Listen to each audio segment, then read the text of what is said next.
Oi, pessoal. Vocês já devem ter ouvido falar sobre vacina, né? Esse é talvez o assunto que mais se conversa no Brasil nos últimos 2 anos, né, desde quando começou a pandemia. E, além do mais, essa vacina virou tema ideológico, né? Então, tem gente que é a favor, tem gente que é contra, né? E tem todo um lado científico que há muito se trabalha com relação a essas vacinas, né? Então, desde Jenner, né, lá ainda no comecinho do século XIX, né, começou a trabalhar as vacinas, e aí um dos razões de que hoje a gente tem uma expectativa de vida maior, né, uma mortalidade menor infantil, são as vacinas. Tem vários e vários dados que mostram isso aí. Tá? Então, assim, esse é um tema que a gente já trouxe aqui no nosso Conversa com Ciência, e hoje a gente vai retomar com alguns questionamentos, algumas discussões, né, sobre esse tema. Bom, para falar um pouco sobre esse tema, sobre vacinas, né, nós temos aqui a presença hoje do nosso amigo Kenny Colares, né, meu contemporâneo lá da universidade, né, ele fazia medicina, eu fazia engenharia, né, e nos reencontramos agora, e é um prazer, Kenny, tê-lo aqui conosco, né, eu sei que a sua agenda aí é bem complicada, né, mas é um prazer tê-lo aqui, né, batendo um papo aí sobre essa questão que você tanto domina aí com relação às vacinas. Seja bem-vindo. É um grande prazer estar participando dessa atividade. Eu, particularmente, não conheci o canal, mas já me inscrevi. Achei uma iniciativa formidável. Já era antes dessa pandemia e, hoje em dia, a necessidade da academia conversar com a sociedade sobre ciência, ela ficou ainda 10 vezes mais importante, né? Com certeza. Fazer parte dessa iniciativa, então, é uma satisfação. Ok, Ken, muito obrigado. Vamos lá, assim, qual é, aí, na sua opinião, a importância histórica, né, das vacinas para a saúde pública em geral? Aí, o que é que você pode nos falar sobre isso? As vacinas, se a gente botar dentro desse contexto histórico, às vezes a gente está vivendo dentro de uma revolução e a gente não percebe, né? Você já adiantou um pouco isso na sua introdução. Quer dizer, as vacinas fazem parte de uma revolução científico-tecnológica que a humanidade sofreu, especialmente, começa lá no século XIX, mas especialmente no século XX, que ela causou um impacto enorme na nossa expectativa de vida, no crescimento populacional, né? Se a gente levar em consideração aí que a nossa espécie tem cerca de 150, 200 mil anos, a gente até o começo do século XX, as pessoas morriam de fome, de febre e de guerra. Tem até as 3 coisas que matavam as pessoas. Viviam geralmente até os 40 anos de idade, né? E a ciência e a tecnologia, ela trouxe uma revolução, claro que em todos esses aspectos, as pessoas hoje em dia moram melhor, elas comem melhor, mas provavelmente dentro da saúde, aspecto da saúde, a maior contribuição para esse aumento da sobrevida da população, né, foi as vacinas e talvez depois os antibióticos, dentro da área da questão da saúde, né, fazendo com que as doenças infecciosas deixassem de ser a principal causa de morte das pessoas no século XX, para atualmente nós estamos, a lista de doenças que hoje em dia preocupam são diabetes, infarto, câncer, mas isso é uma novidade, se a gente levar em consideração a evolução da nossa espécie, isso é um capítulo que aconteceu um dia desse, e a vacina, ela trouxe esse grande avanço, né? Foi uma das coisas que mais fez, especialmente a mortalidade infantil, reduziu muito com as vacinas, né? As crianças desabou com as vacinas. Então, a gente às vezes não... É uma coisa que faz um impacto enorme na nossa vida e a gente nunca parou para pensar.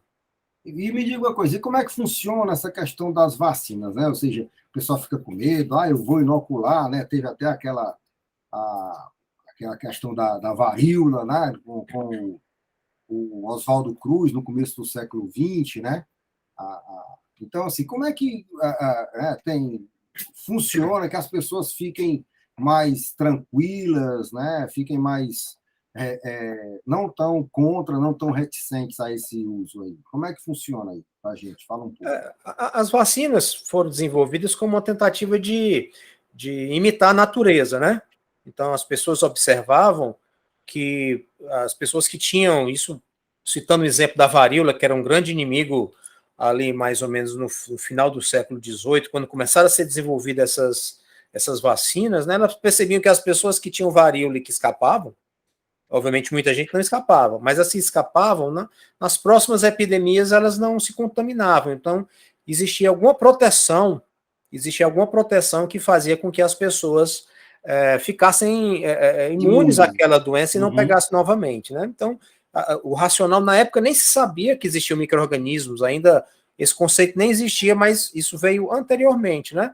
Então, o homem começa a tentar imitar essa situação, sendo que, em vez da pessoa entrar em contato com o micro-organismo, que vai causar proteção, mas pode causar sequela e pode matar, você tentar trabalhar fragmentos, pedaços, ou uma forma de apresentar esse inimigo para o sistema de defesa, sem que seja a doença, porque a doença traz a imunidade, mas traz riscos, né? Então, seria uma tentativa de imitar esse encontro entre doença e o sistema de defesa para que ele se preparasse, reconhecesse o inimigo. Quando o inimigo de verdade aparecer, o sistema imune está pronto, né? Então, obviamente, toda vacina, como todo medicamento, tem efeito colateral, mas se a gente comparar com a doença, uma vacina ela jamais vai servir se ela for pior do que a doença, né? A chance da pessoa adoecer com a vacina for muito menor, que é o caso, aquela vacina vale a pena do ponto de vista do custo-benefício, né? Com certeza. Agora, Kenny, e como é que eu, né, faço uma vacina, né? Quais são as etapas, né, para que eu garanta a qualidade dela no final? Então, de uma forma geral, a gente vai tentar diversas estratégias, existindo diversas estratégias das mais antigas às mais novas, de tentar pegar um vírus e inativar, ou seja, matar o vírus, mas deixar ele ainda com a estrutura íntegra, né? Existem outras que é você, não, em vez de dar o vírus inteiro, você dá um pedaço do vírus apenas, então nem um vírus inteiro tem, são vacinas que a gente chama de subunidades, né? Algumas das vacinas que a gente faz, ela não tem nem o vírus inteiro, tem um pedacinho do vírus, né? Mas é o suficiente para o sistema imunológico aprender. As mais modernas agora, elas utilizam componente genético, DNA ou RNA, para poder produzir esses pedaços para o sistema imunológico. Então, existem várias estratégias de como fazer esse encontro artificial do nosso sistema de defesa com esse organismo, sem que seja ele natural, né? E, obviamente, isso avançou muito com o passar do tempo, né? As opções hoje em dia que tem, formas diferentes de promover esse encontro, é muito maior do que era há alguns anos, né? Mas, de alguma forma, a gente vai fazer isso. Agora, me diz uma coisa, a gente sempre vê lá que fala fase 1, fase 2, fase 3, né? Como é que é isso, né? Porque, assim, o pessoal... E aí a gente fala até um pouco da Covid, né? Todo mundo fala que foi muito rápido, que nós estamos sendo cobaia, né? E que... o que eu não acredito, mas, assim, é um argumento, né? De que nós estamos sendo testados para ver se a vacina funciona, né? E, então, eu queria que falasse um pouco, né, para que no final a gente tenha uma garantia da qualidade e que a vacina está atendendo ao propósito pela qual ela foi desenvolvida. Toda vacina, na verdade, remédios também, eles passam por essas fases, né? Geralmente tem o que a gente chama de fase pré-clínica. É a fase que a pessoa está dentro do laboratório, às vezes fazendo teste em animais primeiro, para ver se ela é segura, se ela tem algum efeito, né? Se ela passa por essa primeira fase, é que ela vai ter que começar a ser utilizada em humanos. Geralmente a gente tem uma fase 1 que envolve geralmente cerca de 100 pessoas, para simplificar, né? Ou menos, em que você vai fazer aquela vacina ou aquele remédio e avaliar se é seguro, se tem efeito colateral, se tem algum problema, né? Se ele passa por essa fase, a gente vai para uma segunda fase em que a gente geralmente tem centenas de indivíduos. Geralmente ele vai testar num grupo maior de pessoas se a vacina funciona e às vezes para poder determinar a dose, qual é a dose correta, se é uma dose mais alta, ele testa 1, 2, 3 doses para poder ver qual que é aquela dose que tem um efeito melhor e tem a melhor segurança. É a fase 3 aí. Que a gente é a fase 2. 2. É a fase 2. A fase 3, ela geralmente vai ser com milhares, tipicamente mais de 1.000 indivíduos. Aí ela é para ver a questão da eficácia pura e simples mesmo, para poder ver se for uma vacina, né? Se ela funciona, né? Então, e aí você vai ver também vamos dizer, diversos tipos de indivíduos, né? Homens, mulheres, idade variada, sexo, né, cor, tudo isso, né, para ver se tem alguma, vamos dizer, alguma efeito, né, em uma população específica, não é isso também? Exatamente, exatamente. Geralmente quando chega na fase 3, as dúvidas sobre segurança e dose já estão determinadas, já escolheu uma dose certa, já fez todo o teste de segurança. A grande pergunta agora é uma grande quantidade de indivíduos, é ver qual é o benefício, que a gente chama de eficácia, né? Qual é o benefício real, no caso de vacina, qual é a proteção que aquela vacina dá mais próximo possível da vida real. A fase 4 já é a fase que a gente chama de farmacovigilância, quer dizer, a medicação geralmente já foi aprovada e ela vai ser avaliada ainda, mesmo depois de aprovada, em situações de vida real. Certo, Seja, mesmo depois que a vacina foi aprovada, ela continua sendo acompanhada nesses estudos, que aí é com milhões de pessoas, né? São milhões de pessoas sendo testadas. Aí, agora uma coisa interessante, você, quando você está aplicando essas vacinas, ou seja, a fase, vamos dizer, 0 é com animais, né? A fase 1 é com até 100 pessoas, não é isso? Isso. A fase 2 vai para... Não. Centenas. Centenas. E a fase 3 vai para milhares. Milhares. E aí, quando é que a gente tem, por exemplo, uma como é que chama? Aquela que não, ela está em fase experimental, né? Que foi, por exemplo, quando as vacinas do Covid foram, né, liberadas pela Anvisa, todas foram nessa questão experimental. O que era, assim, o que é isso, né? Assim, ela ainda está numa fase anterior, ela já está, por que é que ela é considerada experimental? Na verdade, algumas vacinas foram aprovadas do ponto de vista emergencial. Desculpa, é emergencial. Emergencial, né? Foi, desculpa, eu usei o termo errado. Isso, que geralmente os estudos às vezes não foram completamente publicados, os dados não estão completos, mas dentro de uma situação de agravo de saúde pública de grande risco, existe uma documentação mínima em que se prova que é seguro e que funciona, em que a Anvisa ou o FDA ou o órgão regulador dá uma liberação para começar a utilizar aquilo, porque é uma situação emergencial, porque se não fosse, ele não daria, até que essa avaliação seja feita com mais profundidade e mais completa para sair o registro definitivo.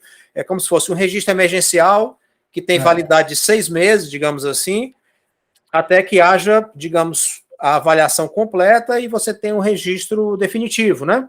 Agora, assim, e aí um outro ponto que também é importante, né, que muita gente questionou, ela foi muito rápido, né, uma vacina leva 5, 10 anos, e essa aqui foi 1 ano e pouco, né? O que é que, assim, o que é que aconteceu, né? O que é que, para que esse tempo tenha sido, né, tão reduzido, né, e garantido a qualidade? Essa pergunta é muito comum. Eu até criei uma comparação, né?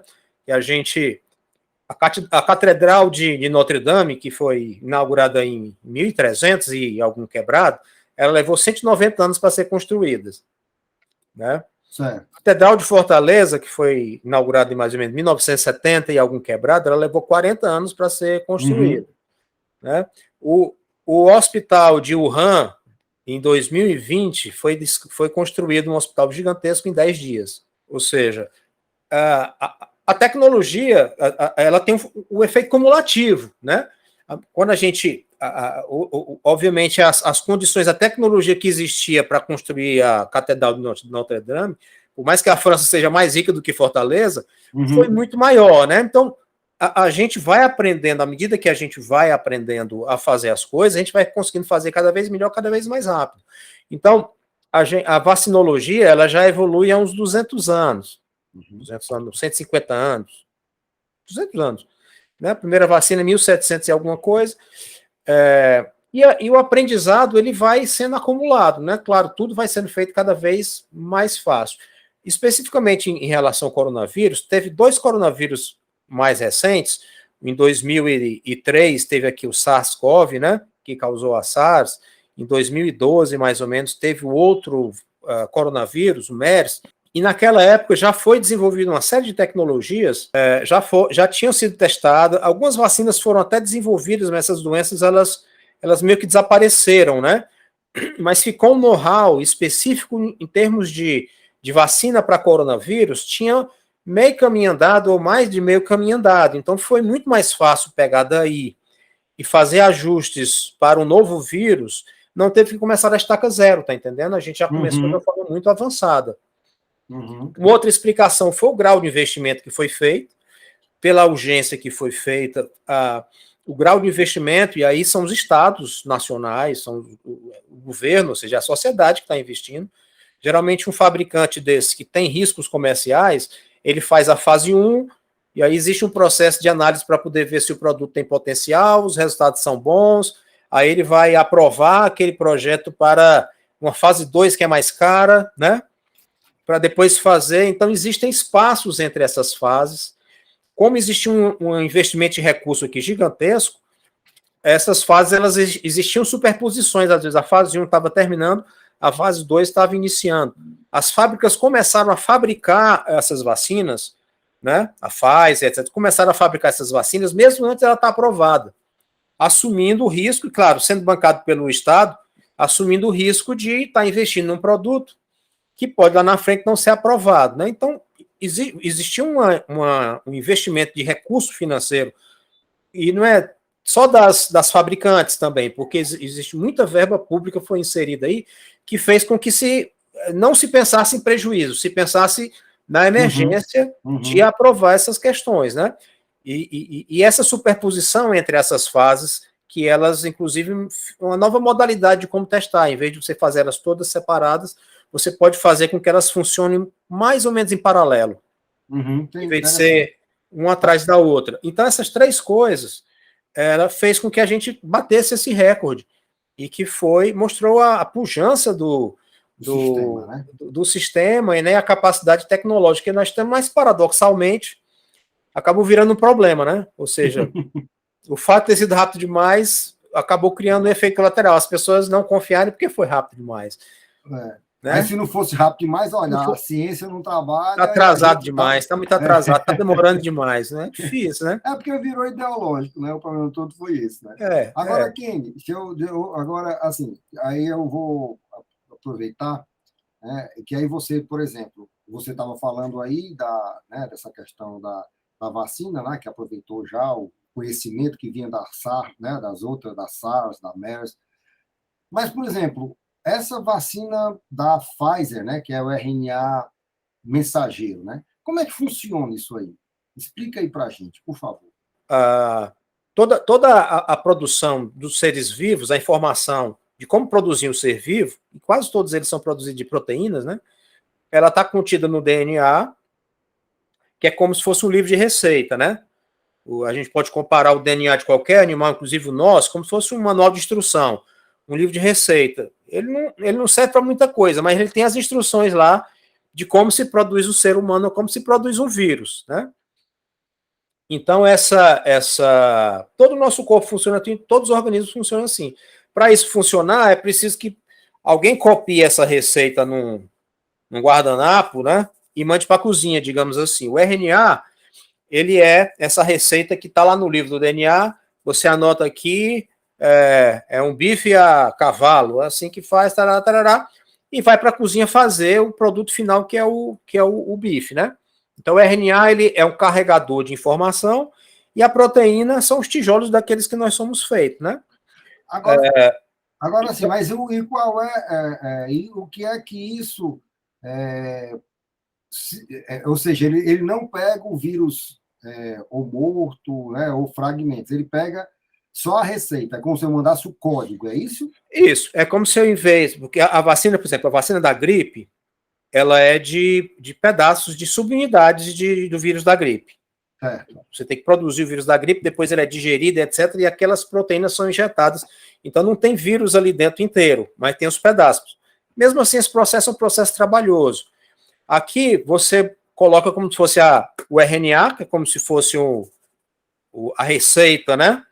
E você inocula no indivíduo as próprias células do indivíduo, assim como elas fabricam as coisas que a gente precisa fabricar, insulina, tudo que o nosso corpo fabrica, chegando a receita lá na célula, ela própria vai produzir aquele pedacinho do vírus, não é o vírus inteiro, aquele pedacinho do vírus. Em vez de você inocular aquele pedaço do vírus, você coloca uma receita, o próprio organismo produz, agora ele produz uma quantidade muito maior do que você colocar essa proteína, o estímulo imunológico é um estímulo muito maior, né? E é uma tecnologia que é nova e cara, mas ela tem um potencial, como tudo, toda tecnologia ela chega muito cara, e à medida que ela vai sendo utilizada, ela tem algumas vantagens. Ela é muito mais fácil de manusear, inclusive de adaptar. Por exemplo, se eu tenho um vírus que é um pouco diferente, aí eu quero pegar aquele RNA, eu faço pequena modificação, já tenho uma vacina nova. É mais fácil de manusear. Então, provavelmente, o processo de novas vacinas para o futuro, com essa tecnologia, ela vai se tornar provavelmente muito mais rápido. E é possível que a gente tenha vacinas muito melhores daqui a 5 anos, 10 anos, não só para a Covid, mas para outras coisas, porque é uma plataforma bem mais inteligente. E ela foi utilizada a primeira vez agora para a Covid, ou nunca tinha sido utilizada para vacina? Sim, RNA mensageiro. Sim, de RNA mensageiro foi utilizado pela primeira vez para a Covid. Outras foram produzidas, mas não chegaram a ser utilizadas para humanos. Eu acho que para animal já tinha sido utilizado para alguma coisa, né? Tá. Agora, agora isso é uma curiosidade, né? Eu escutei uma vez, conversando, alguma dessas coisas aí, que no caso do RNA mensageiro, né, já havia pesquisas nos Estados Unidos, né, para uma vacina contra guerra biológica, que usava o RNA mensageiro. E quando houve essa questão do Covid, né, eles aproveitaram e fizeram essa tecnologia. Isso procede? Eu não sei dessa questão de guerra biológica, mas eu sei que os cientistas, se eu não me engano, na Alemanha, que tinha essa tecnologia, tinha uma cientista lá que já trabalhava há mais de 10 anos tentando, trabalhava nessa tecnologia de vacina de RNA. Eu não sei se tem a ver com alguma coisa de guerra biológica, mas, digamos, tinha gente trabalhando com essa tecnologia há pelo menos 10 anos, buscando. O RNA é uma molécula muito interessante, mas ela é muito frágil, ela se degrada muito fácil, né? Então, entre você ter a ideia e aquilo se tornar uma coisa factível, teve um investimento aí, teve muita gente que estava trabalhando com isso há muito tempo e nem sabia que ia ser utilizado dentro desse contexto, tá entendendo? Interessante. Bom, Ken, então vamos agora. E qual é o papel, né? Agora que nós temos aqui a questão das vacinas, elas estão cada vez mais necessárias. E como é que você vê daqui para frente o papel das vacinas, né? Ou seja, nós vamos continuar convivendo com esses vírus, né? Vamos continuar, né? Isso aí não vai acabar, tanto é que já tivemos SARS-CoV, MERS, e lá vem, né? Vem só, né? Então isso não vai deixar de existir. E qual é o papel? Como é que você pensa aí para o futuro, né? Essa questão aí dessas vacinas? Eu acho importante a gente enfatizar, durante a pandemia a gente teve um certo dilema entre remédio e vacina, né? Ou seja, entre usar remédio e vacina. As medicações elas são muito importantes, mas jamais elas vão ter a capacidade de proteção de milhões de pessoas como a vacina. Primeiro que a vacina ela previne, o remédio trata, né? Uhum. Então as vacinas elas são muito importantes, claro que os remédios também são. Mas elas têm uma capacidade, digamos, em termos de saúde pública, de proteger milhões de pessoas, ela tem uma capacidade muito maior. E assim, o futuro próximo, a gente tem discutido isso muito na área de infectologia, as possibilidades da gente não é à toa que a gente está tendo epidemias cada vez mais frequentes, né? Uhum. Até esse sucesso que a gente conversou um pouco no começo, a gente está vivendo cada vez mais, a gente é cada vez mais uma quantidade de gente no planeta maior, né? Porque justamente se está vivendo mais, as pessoas estão morrendo menos, né? Nós somos hoje 8 bilhões, né? 8 bilhões. Quando a gente virou, em 1800, a gente era mais ou menos 1 bilhão de terráqueos. A gente, pela primeira vez, passou esse limite. No começo de 1900, nós passamos de 2 bilhões de terráqueos. Agora nós estamos chegando a 8 bilhões, né? 100 anos depois. Então a gente cada vez tem mais pessoas, cada vez essas pessoas viajam mais, Cada vez a gente tem pessoas mais idosas, mais frágeis, cada vez a gente tem mais pessoas com doenças que antigamente morriam e hoje em dia elas sobrevivem, mas muitas vezes com imunossupressão. Então, a gente tem observado que essas epidemias, elas, por conta de tudo isso, essas mudanças climáticas, a gente está tendo cada vez mais epidemias mais frequentes, né? Então, é possível, até por conta desse sucesso que a gente teve, que a gente tenha que esbarrar com essas epidemias com uma frequência cada vez maior, e de vírus que tem essa capacidade de mudar, de mutação que a gente tem visto com essas variantes, né? E que muitas vezes você vai ter que desenvolver uma vacina e o vírus muda, e aí você vai ter que mudar a vacina. Então, com tanta gente viajando tanto, essas doenças circulando no globo, cada vez mais a proporção da população frágil, idoso, ou com doenças, sobrevivem com doenças que antigamente elas não sobreviveriam, a gente vai ter mais problema com esses patógenos, e as vacinas elas vão se tornar ainda mais importantes, né? Por isso que eu acho que todo investimento que é feito nesse sentido, inclusive de dominar essa tecnologia, de não ser comprador só de fora, mas sim, dominar essa tecnologia é fundamental, porque esse problema ele tende, digamos, a acelerar com o passar dos anos, das décadas. E a gente vai precisar estar acompanhando isso de perto. Então, acho que cada vez mais a tecnologia tem que ser desenvolvida para acelerar esse processo, né? Para que a gente consiga cada vez mais rápido criar novas vacinas, porque nós vamos passar cada vez mais por essa pressão. Ou seja, o mundo parou 2 anos. Né? Então, isso foi para economia, tudo. Né? Foi muito ruim. Né? Então, a gente tem que realmente, nós temos que realmente se preparar. E outra coisa que eu também falo, né, é essa questão de você faz 1 dose, 2 doses, 3 doses, agora já está na 4ª dose. Isso é necessário, mas qual é a razão de ter essa quantidade aí de doses e talvez venha outras doses aí pela frente? A gente não sabe explicar 100%, né? A gente está, digamos, tem algumas coisas que a gente não consegue explicar 100%, mas de alguma forma, da mesma forma que a vacina ela é uma imitação da vida real, né? Da relação de doença com o sistema imune. E a gente parte do pressuposto que toda infecção que você tem, você fica protegido para sempre, mas isso não é verdade. Existem algumas doenças, por exemplo, famosas, que a gente nunca conseguiu desenvolver vacina. Por exemplo, tuberculose. A gente não consegue desenvolver vacina para tuberculose. E não é à toa, porque também a tuberculose, a pessoa que adquire tuberculose doença, ela não fica 100% protegida, ou seja, é possível ter tuberculose a 2ª vez, é possível ter a 3ª vez, né? Então, para algumas doenças, nosso corpo se comporta assim, você tem sarampo e provavelmente nunca mais você vai ter, a não ser que tenha alguma situação muito especial de imunodepressão, você não vai ter. Então, a vacina de sarampo, ela tem essa característica, é uma vacina que muitas vezes você dá 1 dose apenas e ela dura para sempre. Para outras condições, você tem a situação intermediária, né? Que é não ter vacina, por exemplo, tuberculose, tem uma vacina, uma proteção excelente, duradoura, né, muito eficaz, e nós temos vacinas intermediárias em que a proteção ela é parcial, ou seja, você mesmo vacinado pode pegar a doença, mas muitas vezes não pega uma doença grave. E temporária, ou seja, o passar dos meses e dos anos, né, faz com que aquela proteção caia. Um exemplo é a vacina da gripe, né? A vacina da gripe a gente precisa vacinar todo ano, em parte por causa disso, porque existe um decaimento dessa não quer dizer que a vacina não serve.